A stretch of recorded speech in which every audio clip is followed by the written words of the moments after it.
Guys, this is Avicious from 7 Days Departed. Welcome back to the tutorial series. In part 1, you learned about the user interface. In this tutorial, I'm hoping to explain more about combat, mechanics, training, and more if I can. We'll see if we can squeeze it all into this video. Don't want to make these tutorials very, very long. Nobody wants to sit through a tutorial. So I'm going to blaze through these just to give you an understanding of the game. Okay, so look at my crafting station. I crafted these in the meantime. I have one station under construction right now. So we're going to wait on that. I can only use 2 for this tutorial, and that's okay. First thing I'm going to do is explain to you that there's 2 methods of using the map. The map battles, if you click on the bottom left-hand corner, there's 2 methods that you should use for the map. I was trying to say. There's progression, and then there's farming. Now what I do, and what a lot of people do, is they normally hit a wall in the progression in the map. Right now I'm at a wall in Province 20. I might be able to beat it now. I haven't tried it in about a week, but that's where I'm stuck because the bosses keep killing my guys before I can kill them. So what I do in the meantime is I find for items that I can use for crafting and items that I can use to train recruits and get more heroes so I can level them and progress them. So what I do is I backtrack several levels, several provinces I should say, to the point where I can farm things without consuming items and without dying, and also gaining the maximum amount of experience that I can. Now if I was passively training and I was using the auto combat feature, which I will show you, I would use Province 13. 13.6 specifically, because I can farm this on auto and I never die and I always complete it. So if I have to do other things, I can do this about, let's see here, 4 times 7, about 7 times if my world energy is full. And that's pretty easy. I can do other things around the house or whatever. The downside to that is you get less experience because you have to do something that you can kill passively without having your attention attached to it. 13.6 works great. That is the last map level that only consumes 4 world energy, and that's why it's a great farming world when you're at my level. So let's go back to the map. I'm actually going to use 17.1 because 17.1 is actually a little tiny bit challenging. Not much, but a little bit. So I won't be able to blast through this as quickly as possible. So let's click on 17.1. You might not be that far yet. If that's okay, don't worry about it. Just follow along in the tutorial. If I go through an earlier stage, you're not going to learn much because I'm just going to obliterate it. Right now, we look at our enemies. First, our enemies are blue and purple, ice and dark, respectively. And the loot is the possible loot at the bottom. There's actually much more loot than that, but those are 5 examples of the possible loot you can get. You can also get heroes. You can also get troops as loot. So let's go ahead and click next. This is your team setup. Like I said, you have 1, 2, 3 teams to work with. I use team 3. That happens to be my map and farm team. Well, mostly my farm team. So if you click on a hero, that'll open up your heroes that are available, and then the sort button right in the middle of the screen to the left is how you can sort them. I sort them by power because most of the strongest heroes that I need are at the top, obviously. Now you can go through and you can select the characters that are going to work well for you. What I recommend in farming is AoE and buffing and debuffing. So if you look at my character setup, go ahead and click done if you're following along. And in the top right corner of each character portrait is a question mark. That'll show you their skill. Melindor is my green guy, and it is also vitally important that you use all 5 colors when you're dealing with gems. If you're not dealing with gems, you don't need to use all 5 colors. But if you aren't using all 5 colors, that means you're missing colors. So say you're using 2 blues, that means you're missing one of the colors and one of the elements. Let's say you're using 2 blues and you're not using a purple. That means when you use your purple gems, your troops are going to be rendered ineffective. They're either going to hit for 0 or 1. I forget the actual change in that. That was changed recently. But they're ineffective. There aren't many occasions where you're not going to want to use all 5 elements when you're dealing with gems. Couple times I found that useful, but I'm not going to get into that because that's very, very rare. So look at the question mark. I have a healer here.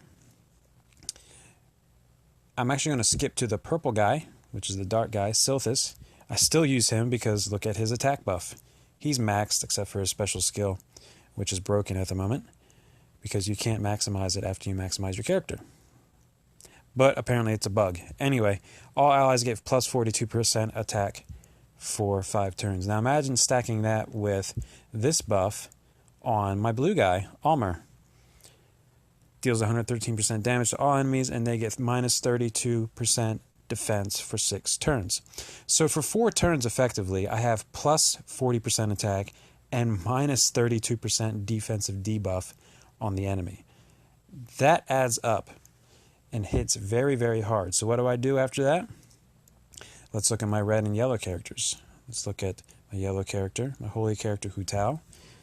He deals 170% damage to all enemies, and they are less accurate for 4 turns. So that's an AoE, and then I look at Gormek. Deals 295% damage to a single enemy, and minor damage on nearby enemies, and they get minus 34 defense for 6 turns. As you can see, all my characters are AoE heavy. I don't really have to worry about survival too much because they're not really going to kill me, especially if I'm paying attention and not using the autoplay feature. Don't worry about the defense team. You're not going to mess with that in this menu. You're going to mess with your defense team when you're dealing with raids. Don't worry about that. If you look at your battle items, you can take these into battle with you. Some of these are self-explanatory. Healing potions, self-explanatory. Turtle banner, just click the question marks. That's a defense buff for 25% for 4 turns. Revive scroll revives 1 character for 200 hit points. Arrow attack, less accuracy debuff is actually really effective in this game. So you want to utilize your arrows strategically, and you can carry 5 into battle with you. You can carry 20 minor healing potions into battle. Antidotes, they're good for curing effects off your team. You cannot use them in PvP, but you can use them in the map and against the Titan. They're highly, highly needed at various times. Healing potions, I already went over that. That's just a stronger one. Miracle scroll, that heals your entire team. That's pretty rare. And you need a level 20 thing. Thing. I can't talk. Level 20 Forge. Forge, that's what I was going for to create that. Antidotes. I already went over that. I'm going backwards. Sorry about that, guys. I heard something in my house, and I almost had to stop the video because I didn't want to be interrupted. But, anyway, Bear Banner. All heroes get plus 25% attack for 4 turns. Minor mana potions. When I first started the game, I didn't use mana potions because I don't normally use them in games. This game, you actually have a need for them, and you actually do need to use them. They fill up your blue bar, and once you fill up your blue bar, you can use your special attack. So, you will find out very quickly when you fight Titans that it is in your interest to use your mana potions.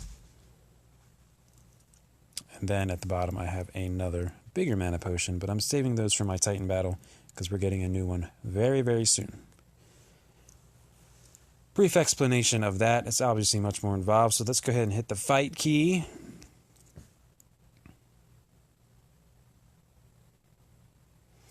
Wave 1 of 3 enemies. You can hold down your stylus or your finger. I use a stylus in this game. And see some stats for the enemies. Then you can see your own. When you have effects applied to your enemies or yourself, you can hold it down and view those effects. Obviously, you know about the elements if you did the tutorial. If you haven't done the tutorial, basically, the elements are at the top left. Just click on them. So if an arrow is pointing to another element, that means that element is strong. So red is strong against green, green is strong against blue, blue is strong against red, yellow is strong against purple, purple is strong against yellow. If you go backwards with that, they're weaker. So green is weak against red, red is weak against blue, and so on and so forth. So that's how gems work. This is kind of like other games that you've played, I'm sure. I'm not going to say their names, but you want to match gems. If you match 3, it's standard. If you match 4, you get a power-up. If you match 5, you get a bigger power-up. And I'll explain those in a minute. So let's go ahead and start the game. This looks like a pretty good move because it's going to get my greens ready, and it's a strong attack because it's yellow versus purple. Had a nice chain reaction there. As you chain your gems, the attack power goes up. The percentage. Not much, but it goes up. And it can add up. Trust me. So right now I can make a 4-gem combo, which I'm going to do. I had a nice red combo. These easier maps tend to work out very favorably. Okay, so right now I could use my special moves. I'm probably not going to do that because I can kill these guys pretty quickly. However, I don't have a move on the right hand side. So what I'm going to do is if I hit the ugly looking face tile, the blue one, that is going to hit the tiles to the above it, below it, to the left, and to the right of it if you just tap it. If you match them with 3, it's a little bit different, but a nice move here is if I were to tap that blue gem, it's going to trigger the crystal gem to the right of it. Now watch what happens.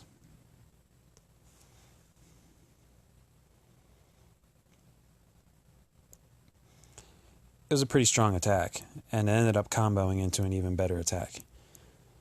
Now, watch this. I'm going to shoot tiles into thin air, and they're going to go up and they're going to miss the target. First thing I'm going to do is I'm going to hit Silphus to get his attack buff up. Now watch his mana bar as his gems don't hit anything. It goes up, and it goes up pretty significantly. Because if you miss people with gems, you actually get way more mana than you normally would if their gems would hit them. So in this case, I'm going to heal, and I'm going to do the move at the top with 5 gems of the green, and watch Melindor mana bar go up. He almost has a special move ready with 1 attack. It's pretty convenient, especially in raids. They work really, really well. Sometimes that is the best strategy on the board, is to do stuff like that. In this case, I want to focus on the AoE here. Now we already have the attack buff. If you hold down your finger or the stylus, you're going to see the skills associated. I have a plus 42% attack left with 2 turns. So what I'm going to do is I'm going to stack Almer's attack, which is minus 32 defense. So now I have a buff and a debuff applied that affects damage. So I'm going to hit him with Hu Tao. And the reason I'm using Hu Tao is because he hits everyone. Gormek will only hit 3 people in this case. And when I only have 3 to choose from, your middle one is going to have more damage. Whenever it says 295% damage to a single enemy and minor damage to nearby enemies, the one that's targeted is going to receive the most damage, and then the 2 on its flank will receive about half or minor damage. I'm not sure if it's half. It seems like it's half, but I'm not positive. So before I use this in a raid, which is a similar setup, I tend to look to where I don't have moves. So it looks like I have more moves on the right than I do on the left. So I'm going to take out the left-hand side and let the gems do the rest of the work on the right-hand side. Now we're at the boss, which is going to be very easy. Now, bosses gain mana. You see he has an empty mana bar in the middle of the playing field. And watch what happens. It's going to generate as I make moves. So let's go ahead and start with the greens, because whenever you use something like that, there's a chance it causes a chain reaction, which of course it wouldn't, because that would be too easy when making a tutorial video. I'm just going to use my heal because I really don't need it. It's just going to bother me if it sits there flashing. So you see his mana bar went up and he used a special attack. Now what that attack does, I can tell you without looking because I know that effect from the game. Deals 305% damage to a single enemy. It removes all the buffs from my team. Now, I don't have my attack buff from Silphus. It's gone. That's because the boss removed it with his special attack. And his special attack triggered because his mana bar went all the way to the top. And then he unleashed it on me. Not a big deal. This is easy enough. But that is something you want to pay attention to as fights are harder or you're raiding other people. You want to pay attention to mana bars. Because you will find that that is very, very important. Now when I'm farming, what I normally do is just, it's so mindless sometimes. At this point, the game just is easy when you're farming. And it's purposely done that way, I think. Right now I'm just making colors. I can probably kill these guys. I'm trying to go a little slower to help anybody that's new to the game. But there's not a whole lot of thought into this. I'm just matching gems as much as possible and getting gems together as much as possible. He's going to do a special move again, but I don't have any buffs applied, so it's just going to be damage. A lot of times, if that's about ready to trigger, don't use any buffs, and then wait till it triggers to use your buffs. And he's dead. Very easy fight. Victory at last. Alright, this menu is going to tell you everything you gained. 1830 experience, 3506 with food, 7,534 iron, and 7 recruits, which my recruits are full. That means I got to train, which I'll show you in a minute. And the items I got, lumber, midnight roots, they're for crafting. Common herbs are for crafting. Leather string, or leather strips, string, crypt mushroom are all for crafting. Practice sword is for training. And battle manuals are for training and ascensions. Tudan is a hero. Rebel rogues are troops. I'm going to show you how that works. Let's go ahead and click next. Oh, wow. Our Titan was killed. So I will explain that in another video. However, this Titan, since we got it on video, this is going to be pretty hard to get on video in the future. This was a 7-star Titan, and we got it down to 3/4 of the way dead. Couldn't kill it in the amount of time we had left. We chose to save our attacks for the next Titan, which we'll probably be able to kill. I'm kind of surprised we didn't kill that one. I thought we would this time, but that's okay. It's also Father's Day weekend. That's my loot from the Titan. I don't mean to get sidetracked, but that's what that is. So let's go back and talk about recruits and training. So let's go back to our base. Now I have 3 training facilities built here. You might not have that many. That's okay. The first 2 are the most important anyway. So let's open up Training Camp level 5 and hit the sword icon. The first 2 options are the ones I use the most. I used to use Common Heroes quickly, which is the 3rd option. Then I realized that I was trading in my food because of my impatience. And I decided to utilize my patience instead and save more food. So you got a practice sword from that fight, or I got that practice sword from that fight, and you can also get backpacks. I've gotten backpacks before this video, so I'm sure I have some in my inventory, so I'll go over that right now. So to train common heroes, which is the 1-star heroes, hit the train button, and I have 6 common heroes. It's going to consume 1,600 food and 5 recruits. Remember how it said my recruits were full? I have 118 max recruits I can hold, and you gain them from each map fight. So I'm max right now. I can't hold anymore. So it's a good idea to consume some so I can start gaining more from my battles. So let's hit the train button. Now these are 1-star recruits. Let's hit train, and I'm going to consume 30 recruits and whatever 1,600 times 6 is for food. Just hit the plus button. Okay. I can't train anymore. Don't use your gems for this. It's a waste of gems. It's going to take an hour. It's not worth 30 gems. So we have that timer going. Let's open up another training facility and use our backpacks. Common and uncommon heroes. Train. Backpacks are 2-star heroes. These take a bit longer, but it's 2,000 food per and 5 recruits once again. And these are 30 minutes a pop, so this is going to take me 3 hours to train all of these. These go by pretty quick though. There's also a lot of other options. Obviously this one is pretty high, level 14. And keep in mind your buildings can only be as high as the level of your stronghold. Now there you have a couple options here. I could research my next thing. I'm not going to do that right now because I need my food for other things. But this really depends on how high your training facility is leveled. Right now, it's high enough where I could research a rare hero, and that's what I would like to do because I'm trying to get a specific hero in Brienne because she's great for Titans. I haven't gotten her yet. I'm like the only one that doesn't have her. So that's what I'm going to do. But if you're going to sleep at night and you have food and you don't have any more items, use this one. Cheap but slow training. Yes, it's only going to be one recruit every couple hours, but by the time you wake up, you're going to have 3 or 4 recruits waiting for you. So it's worth it while you're sleeping to passively get recruits. So you can use cheap but slow, and that means it doesn't cost any items. So you don't need to farm any items for that one. Also, as you level higher, you can do extremely cheap but slow, and it's even cheaper without the cost of items. But right now, I'm probably going to train the rare heroes only because I want Brienne. The Elite is only a chance of getting epic heroes, and I believe that's between 3 and 4%, according to Copper Sky's compendium, which is tinyurl.com/Copper Sky compendium. That data may have changed, or I may have gotten that wrong. But check that if you want the statistics for the chance of getting an epic hero through training with that specific training. So that's how that works. In about 10 minutes, I'll have a white icon with a hero on it, and I'll click it, and it'll tell me what hero or heroes that I got.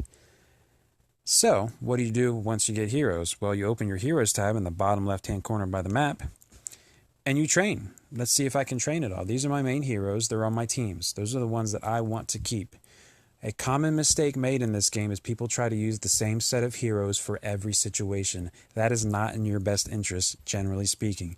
It can happen where one set of heroes is your best in all situations. That can and does happen, but you will find yourself in a position, I almost guarantee it, where your teams need to be set up based on your situation.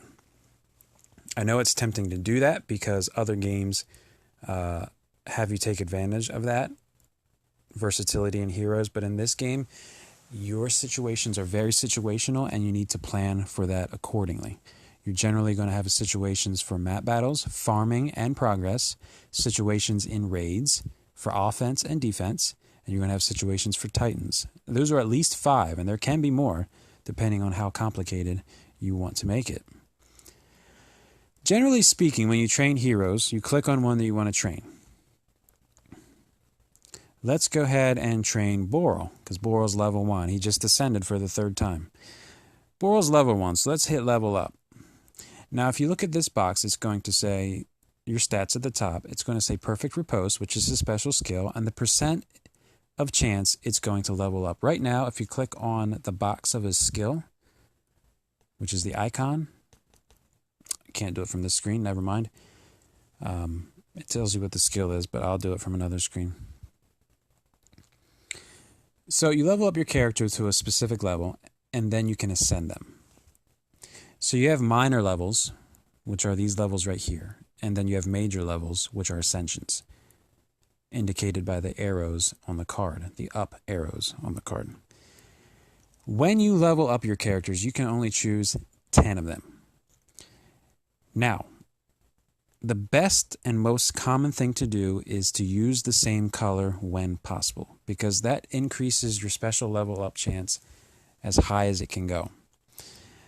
And that is important in this game, because by the time you reach maximum, you want your special skill to be leveled up as high as possible. And also, every time you ascend, your special level will automatically increase. That is not based on chance. It is only based on chance when you're leveling. So, I'm going to show you what happens when I click a green card, a green 1-star card. Special level up chance goes up 1%. It goes up about a half a level. Let's toggle that card off and use a blue one instead in brand. That goes up over half of the level, and I get 1 more percentage. So it is best to use the same colored card when it's the same stars. Now, there are exceptions to that rule. If you consume the same hero, you get a massive increase in special level up chance. I believe it's 25%. But obviously, that's going to be harder to do when you have rarer heroes. You're not going to get them very often. So the most common way to level up is using the same colored 1 and 2 star heroes and 10 of that color. That is the most common way to do it and one of the most efficient ways. If you have the other character, if you have the duplicate character, use that. If you don't want to keep him, sometimes it's good to have duplicate character because on your defense team you can have the same colors because you're not using gems. So sometimes it's good. I've faced teams that were fully yellow. It was Hu Tao, Baines, Kilani, and they destroyed me. There's a lot of strategy to this game, and there's a lot of trial and error. But in this case, you generally want to use the same color. I don't have 10 heroes that are blue, so I am not going to level him up. I don't have any 10 heroes of the same color right now. Closest I have is green, which I do have 10 of, but my green character is waiting to ascend, and I can't level him up any further right now. So right now, if I were to use 10 on Boral, I'm only going to level up 11% chance with my special skill. If I was using blues, that would be 22% and a much, much better chance at leveling up my special skill. Now, people do get lucky, but I don't. I don't get that lucky. That is how you level. Now, when you get to a level, right now the level up button is grayed out and the ascend button's lit because I'm at level 60, which is the max level for this ascension. I'm on my 3rd ascension. I'm about ready to ascend a 4th time, which is going to be my final ascension. Issue with this is 4 and 5 star heroes ascension items are much more rare than 2 and 3 stars. So it is hard to find and accumulate the amount of items you need to fully ascend 4 star and 5 star heroes, which right now is kind of a big complaint in the game, and I hope the devs are addressing it. My food's being produced, so I'm going to collect that and my iron. Try to keep your timers going at all times and try not to keep them maxed. You will figure out how to do that efficiently as possible. So what have we done so far? We've gone through a fight, we've gone through training, and now we are going to go through crafting. You got a lot of items when you were battling on the map. Remember, I named them all off for you. Crypt mushrooms, string, all those things. Well, most of those items were for crafting. I have 3 crafting stations. One of them was recently converted into troops. Otherwise, I'd have 4. Troop training, I should say. One right now is being built. It's under construction because I'm leveling it up to level 15, I believe. Yeah. So I'm waiting on that. So I only have 2 I can use at the moment. So let's click on the level 6 one. I normally craft what I need for Titans, but the reason I do that is because I'm stuck on the world map. Normally, in a world map, I would take 20 health potions in, 10 mana potions, 10 antidotes, and 15 arrows because it's a lot of utility that you can use to get through some fights. Pretty standard because you can heal all your characters, you can mana your characters, you can cure any effects, and you can make the monsters miss you. So that is very, very nice setup. You can experiment with all kinds of different items once you level them up. And I'll show you what I have in the level 12 forge. It's not my highest, but I have a decent amount of stuff. So let's go ahead and click on a couple so you know what I'm talking about. I can create quite a few of those because after a while they accumulate. These I use on the Titan a lot, so I don't have as many of those. These I have plenty of. I can make those. Arrows, I can make plenty of those. And once you get to this point, they become more rare, but we got a crypt mushroom in that map, so I have another one of those. They're a little more rare. See here, I use the same. Defense banners use the potent leaves and the firestones. They're a little more rare. So it limits the amount of items you can make, which is good for balancing stuff. You don't need unlimited items, and it makes it more fun sometimes because you have to strategize your attacks accordingly. But what I'm going to do is I actually need some of this stuff because our Titan spawned. So I'm going to craft a few things. First thing I'm going to craft is my super antidotes. Actually, I'm not going to craft those right now because I got to reevaluate based on what kind of Titan we have. So that's what you do. You just craft something, whatever you need. You'll figure out what you need. There's a lot of trial and error in this game. Don't get overwhelmed. Don't get discouraged. You will lose sometimes. And sometimes you'll win. My training's done. I'll click on that real quick. Kenjiro, 1 star, very common. Add another yellow. I know I don't have 10 yellows yet, so there's no point in trying to level anybody. But that's pretty much it for combat. As far as the map battles go, we learned how to fight a basic fight, use items, craft items, train our heroes, level them, and ascend them. If you want to see what their special skills are, just click on a hero, any hero, and there's special skills listed at the bottom. If you click on the icon, I don't know where I saw that. Anyway, level 6 out of 8 in the description is where I'm at with that level. So he can go up 2 more times in a special skill before he's completely maxed as a character, because right now he's leveled completely and ascended completely. And I don't use him that much anymore because he dies easily. Well, that's about it for this one, guys. I hope you enjoyed it. I hope you got something out of it. I'm sorry it's so long, but this game is a little more complex than the average game, so there is a lot to it. And I try to be thorough so to give you the best opportunity that you can have while playing this game. All right, tune in my next one, and we'll get into some other things to help you become a better player in Empires and Puzzle. 7ddgaming.com, and stay tuned for more tutorials. Have a good day, guys.